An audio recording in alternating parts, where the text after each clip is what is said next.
বিরক্ত হচ্ছেন? কোরআন থেকে বুঝাইতেছে রব কাকে বলে। নিজের মতো সারা জীবন শিখছেন, সূরা ফাতিহা পড়ছেন, কিন্তু সেই রব এই রব না, আপনি যেমন করে বুঝছেন। কবরস্থানে দারোয়ান, তুমি এত টাকা কই পেয়েছো? কয় স্যার এটা জাস্ট আপনার জন্য হাদিয়া। জাস্ট কি? সামান্য একটু উপহার, নেন না। বেটা তুই কাজ করো কি? কবরস্থান দারোয়ান, এগুলো বাদ দে, তোর মতো একজন নিষ্ঠাবান কর্মীতে আমি খুঁজি যে রডের বদলে বাঁশ দিয়া সেলফি তুইলা সাইরা দেয়, আর উন্নয়নের জ্বর বসছে, কিছুদিন পর পিস হাতের উপর উঠে যাচ্ছে। জোরে কর না কেন? মসজিদের টাকা খায় যারা, আল্লাহর জান্নাত থেকে পালায় আসা বান্দা তারা। জনগণের সম্পদ লুণ্ঠন করার কায়দা তো তোরে দিয়ে শেখা লাগবে। ও ফিরাউন, যার নাম ছিল তাফসিরের ভাষায় কাবুস, কি নাম? এই ফিরাউন, তোমাকে আমি জানাই আজ থেকে আর তোমার কোনো কবরস্থানে চাকরি নাই, তুমি হলা আজ থেকে আমার পিএস। সুবহানাল্লাহ কান, সুবহানাল্লাহ না?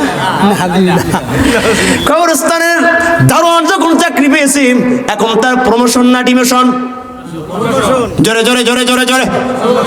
প্রমোশন যখন হয়েছে, এখন তার ঘুষ হলো 1 টাকা নাই 2 টাকা, তার সাথে দেখা হইলে লাগবে 2 টাকা।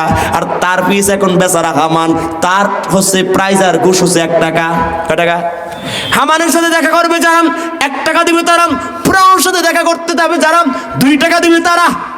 কায়দা দেখে কথা কন, কথা কন। মসজিদে ওই যে কত দান সাদাকা যে আনছি সরকারের চাইতে চাইতে জোতা ক্ষয় হয়ে গেছে, টাকা পাইছি 30,000, কে কয় এর লাগবে, ওর লাগবে, ওর লাগবে, সব মিলে কত? কই 5,000। কয় হাজার? জোরে কয় না কেন? আয় না এরকম? আয় নাই? সব আল্লাহর ফেরেশতারা একদম ভাগ ভাগ ভাগ ভাগ করে কি সন্তান নিয়ে গেছে, বাবার বাড়ির সম্পদ। কথা কন না কেন? আসবে এই কথাগুলো মালিকেও মিদ্দিনের তাফসিরে আসবে, আপনারা কি শুনবেন না চলে যাবেন? আসেন যদি সামনে থাকতে চান। ভাইরা আমার, ফেরাউন এইভাবে টাকা অর্জন করে অনেক টাকার মালিক হয়ে গেলেন। এখন যে পৌর মেয়র পিএস ছিল, এখন আর তার কোনো দাম নাই, তার যে টাকার মালিক সে হয়ে গেছে। ফেরাউন এবার টাকার মালিক হয়ে হামান কয় দোস্ত এবার নির্বাচন লাগবে। ভাগ্যের নির্মম পরিহাস, সেই পৌর মেয়র মারা গেছে। ফেরাউন নির্বাচন কইরা এখন পৌর মেয়র না, এখন সে প্রধানমন্ত্রী হয়ে গেছে। ঠেলা কত? চোর ছেলে চেঁচড়া চোর। কি চোর? আমি তাফসির পড়তে গিয়ে দেখেছি ফেরাউন কোন কায়দার চোর ছিলেন। তাফসিরের কিতাবে মুফাসসিররা বলেন, আপনার বাড়ির সামনে যদি পাত্র থাকে, লোটা থাকে, বদনা থাকে, গামছা থাকে, সাবান থাকে, ফেরাউন যাওয়ার সময় এগুলো টাইনে টাইনে চুরি করে নিয়ে যায়।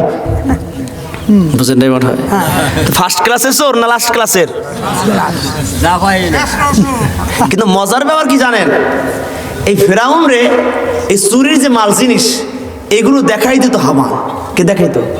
হামান সারাদিন সকালবেলা ঘুরতে ঘুরতে সব বাড়ি যায়, ঘুরতো আর চা খাইতো আর পান খাইতো। এ দেখুন হামান মার্কা কিছু মহিলার আছে বা পুরুষ আছে যারা প্রত্যেক বাড়ি বাড়ি যায় ঘুরবে, চা খাবে, আর আইয়ে অমুক বাড়ি বউ ভালো না, তমুক ভালো না, ও ভালো না, সে ভালো না। আছে না নাই? আছে না নাই? আছে না নাই? এদের ভিতরে হামানের ভিতরে তেমন একটা পার্থক্য দেখা যায় না। হামান সারাদিন রাত ঘুরতো আর দেখতো, দেখা আচ্ছা কইতো বন্ধু ওই বাড়ি বদনি আছে, ওই বাড়ি লোড়া আছে, ওই বাড়ি গামছা আছে, এখন যদি যাও ওগুলোর হাতায় নিতে পারো, তাড়াতাড়ি যাও। কিন্তু ফেরাউনের একটা দোষ ছিল। কি ছিল দোষ? বিরক্ত হচ্ছেন? দোষ কি?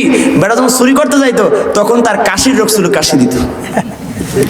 চোর যদি চুরি করতে যাই কাশি দেয়, ধরা পড়ে যায়। জোরে বলেন, জোরে বলেন। ধরা পড়লে বিসমিল্লাহ ছাড়া তো মাইর, মাইরে যখন তামা তামা মানে লাইতেছে, এই সময় হামান যায় কয় কি মারতেছেন কেন? চুরি করছে। ও মার শুরু হয়ে গেছে। কিছু মাইরে কয় ভাইরা এই লোকটা কি করছে? একটা বদনা চুরি করছে। কি করছে? একটা গামছা চুরি করছে। একটা গামছা চুরি করার জন্য একটা লোকটা মেরে ফেলানো যায়? কয় না। আচ্ছা সাইরে দেন। কি করেন? সুকৌশলে বন্ধুকে সারিয়ে নিত। কিছু সময় যাওয়ার পরে, কয়েকদিন যাওয়ার পরে দেখতে পেলাম হামানো যে ফেরাউনও এও যা, ফেরাউনও যা, হামানো বিগত বছরে জুলুম নির্যাতন করেছে যারা, জমির স্থায়িত্ব লাভ করে নাই তারা, এরাও যা, আগামী দিনে যারা আসার আগে, ক্ষমতায় আসার আগে যারা নির্যাতন জুলুমের পাহাড় করতে চান যারা, ফেরাউনের উত্তরসূরি হবেন তারা। ঠিক কিনা যারা বলেন? কোন দলকে ইন্ডিকেট করে নাই। আমি কোরআনকে বুকে নিয়ে বলছি, ইসলামের বিরুদ্ধাচরণ আমি করলে প্রতিষ্ঠিত হতে পারবো না। জমিন আমার জন্য উন্মুক্ত থাকবে না, আপনি বিরোধী হলে আপনার জন্য জমিন উন্মুক্ত থাকবে। কথা ফাইনাল ক্লিয়ার? বেচারা হামান এত বুদ্ধি টুদ্ধি দিয়া এই বেড়া যখন তার প্রধানমন্ত্রী বানাইলো, এখন কয় প্রধানমন্ত্রী হওয়ার পর তোমার কোনো শখ আসেনি? মানে খোদা যে কেমনে হইলো, রব যে কেমনে দাবি করে, জাস্ট 1 মিনিটে বুঝাচ্ছি। রব দাবি করার জন্য তোমার মনে কিছু চাইনি? আর কি হইতাম, ছিলাম চোর, এই থেকে মন্ত্রী, সাধারণ নয় প্রধানমন্ত্রী। খোদা হওয়ার শখটা আসেনি? হইলে লাভ লস কি? খোদা যদি হতে চাও তোমার 30 বছরের কর্মসূচি লাগবে। কয় বছর জোরে বলুন? প্রথম 10 বছরে তোমার ওহির বিধানের শিক্ষা, কোরআনের শিক্ষা, তাওরাতের শিক্ষা তোমার বন্ধ করে দেওয়া লাগবে। আল্লাহ প্রদত্ত বিধানের শিক্ষার জমিনে চালানো যাবে না। যাদের বানরের সন্তান বানাবা তারাই তোমারে খোদা মানবে। জোরে বলেন না কেন? দ্বিতীয় 10 বছর তোমার কর্মসূচি হলো, ও ফিরাউন, এই জগতের ভিতরে আলেম আছে যারা, মুসার উত্তরসূরি আছে যারা, জ্ঞানী আছে যারা, তাদেরকে ধরো, জেলে পড়ো, জুলুম করো, না হয় তাদের ফাঁসি দিয়া দাও। দ্বিতীয় 10 বছর গেল, কত হলো? তৃতীয় 10 বছর তোমার কাজ হলো নারী আর পুরুষের অবাধ মেলামেশা চালু করে দাও। নজরুল বাড়িজি কবেন, নারী আর পুরুষেরা অবাধ হয়ে মিলবে যখন, অবৈধ সন্তান পয়দা হবে তখন। অবৈধ আর হারাম সন্তান ছাড়া খোদা তোমারে কেউ মানবে না। এই কায়দা কইরা জনগণকে খাওয়াইয়া পামটাম দিয়া যেদিন খোদার একটা ভাষণ হবে সেদিন মঞ্চ বানায়া প্রত্যেকের সামনে তাফসীর থেকে বলছি, একটা আস্তা খাসি, একটা মদের বোতল। দেখবেন এখনো আন্তর্জাতিক মানের যে মেহমানদারিগুলো হয়, 5 স্টার হোটেল সহ যারা আছে, আমার ভাই তো অনেক জায়গায় গিয়েছে, সব জায়গায় দেখবেন লাস্ট পর্যায়ে মেহমানদারির সর্বোচ্চ সীমা, এই বর্তমান বিশ্বে সর্বোচ্চ মেহমানদারি সিস্টেম হচ্ছে ডিনার করা, মদ সেবন করা, ঠিক না? নেশাজাতীয় দ্রব্য সেবন করা। এই সিস্টেম কার? আস্তে করে বলেন, আর আস্তে বলেন। এই ফেরাউনের আইন চলতেছে। এইবার এই ফেরাউন একটা পানির বা একটা মদের বোতল আর একটা আস্তা কাশি, এই পাশে একটা ছেলে, ওই পাশে একটা মেয়ে, মনের চাহিদা মিটাবা, শারীরিক চাহিদা মিটাবা, মদ সেবন করবা, আস্তা কাশি খাবা, সকালে খায় আবার ক্ষুধা লাগে বিকালে খায়। এরকম যেতে না যেতে কয়েকদিন পর জনগণ হামান দেয় একটা ভাষণ, যেই ভাষা বুদ্ধির কামান। ও জনগণ শুনে নাও, এই ভাষার নাম ফেরাউন। তোমাদের খাওয়ায় কে কয় ফেরাউন, পড়ায় কে কয় ফেরাউন। ঘুমাও কোথায় কয় ফেরাউনের জায়গায়। এত কিছু দেয় যে আজকে থেকে তোমার আমার রব হলেন সে। মানা যাবে, মানা যাবে, মানা যাবে। আল্লাহ বলছেন, ও মুসা বলে দাও, আল্লাযী খালাকানি ফাহুয়া ইয়াহদিন। আপনার আমার রব হলেন তিনি, আপনাকে আমাকে সৃষ্টি করেছেন যিনি। ও ফেরাউন, তুমি খাওয়াইতে পারো, পড়াইতে পারো, যা করো আর না করো, তুমি আমি মুসার রব নয়। আমাদের রবকে জিহ্বা নাড়ায় মহব্বতে বলুন না কে? ভাইরা, আমি আর লম্বা করতে পারবো না, অনেক সময় হয়ে গেছে। রব চিনাইছে আপনাকে, গান লাগান। রব 5টি অর্থে কোরআনুল কারীম এসেছেন। এই 5টা অর্থের একটা অর্থের ব্যাখ্যা যদি করি আজকে রাতটা কেটে যাবে। রব সম্পর্কে আপনারা জানাই দেই, রব মানে হলো লালন পালন করেনওয়ালা, রব মানে হলো সৃষ্টিকর্তা, রব মানে হলো যে আপনাকে বানিয়েছেন। যখন আপনি আমি মায়ের গর্ভে যখন চলে এসেছি, তখন আপনি আমি ছিলাম নুতফা। কি ছিলাম? একটা বীজের টুকরা ছিলাম।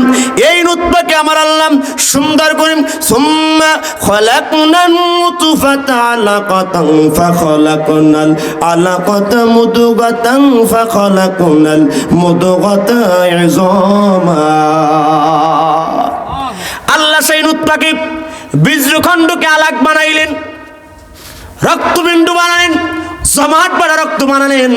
40 দিন একটা বীজের টুকরা মায়ের রেমের ভিতরে থাকে। এরপরে আমার আল্লাহ আলাক বানিয়েছেন। এরপরে 40 দিন পর আমার আল্লাহ সেই আলাকটাকে মুদগা বানিয়েছেন, গোস্তের টুকরা বানিয়েছেন। আমার আল্লাহ 120 দিন যখন যায় এই বনি আদমকে ওই গোস্তের টুকরার ভিতরে আমার আল্লাহ 2 জন রহমতের ফেরেশতা পাঠায়া আমার আল্লাহ বান্দারে কয়েকটা জিনিস দেয়, হায়াত দেয়, মউত দেয়, তাকদীর দেয়, রিজিক দেয়। এই 4টা জিনিস বান্দারে দান করে দেয়। এজন্য যত সন্তান মায়ের গর্ভে আসে, ও সন্তানের মায়েরা বাবারা আল্লাহর দরবারে বলবা, সন্তান গর্ভে আসার আগে তো দোয়া করবাই, গর্ভে থাকলে বেশি বেশি বেশি বেশি বিশেষ করে 120 দিন যখন হবে এর ভিতর সময় থেকে বারবার দোয়া করবা, রব্বি হাবলি মিনাস সলিহিন, আল্লাহ আমার একটা নেককার সন্তান দাও, আল্লাহ আমার সন্তানটার তকদির ভালো বানায় দাও, সন্তানটার নেককার বানায় দিও, ওর ভবিষ্যৎ উজ্জ্বল বানায় দিও। এই চোখের পানি দিয়ে দোয়া করে যারা তাদের সন্তান ভালো হয়ে যায়, 120 দিন যখন হয়ে যায় আমার আল্লাহ গোস্তের টুকরাটা আরো বড় বানায়, এরকম আবার 40 দিন হয়, 40 ঘুরায় ঘুরায় ঘুরায় ঘুরায় আমার আল্লাহ এবার হাড্ডির সঞ্চালন বানায়, আমার আল্লাহ প্রাণ ফুঁকে দেয়, আমার আল্লাহ এবার চামড়ার সঞ্চালন বানায়, আমার আল্লাহ একটা অবয়ব একটা মানুষের সূরত তৈরি করেন, আমার আল্লাহ বান্দাকে এত সুন্দর সূরত দিয়ে বলে ফাতাবারাকাল্লাহু আহসানুল খালিকিন।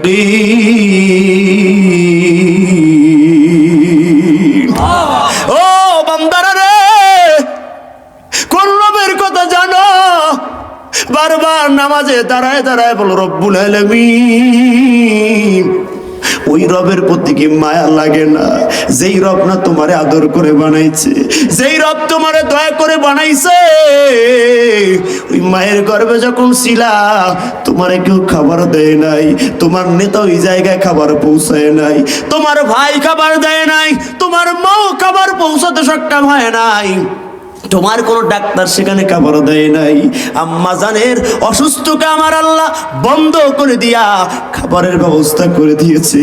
ওই জায়গায় যদি তোমার রব আহসানুল খালিকিন না হইতেন, আল্লাহ যদি সৃষ্টিকর্তা না হইতেন, কেউ তোমারে খাবার দিতে পারতো না। এলাকার মুসলমান, রব সারা জীবন চিনছেন কোন কায়দায়? ওই রব হলেন তিনি, তোমারে বিকলাঙ্গ বানায় নাই যিনি।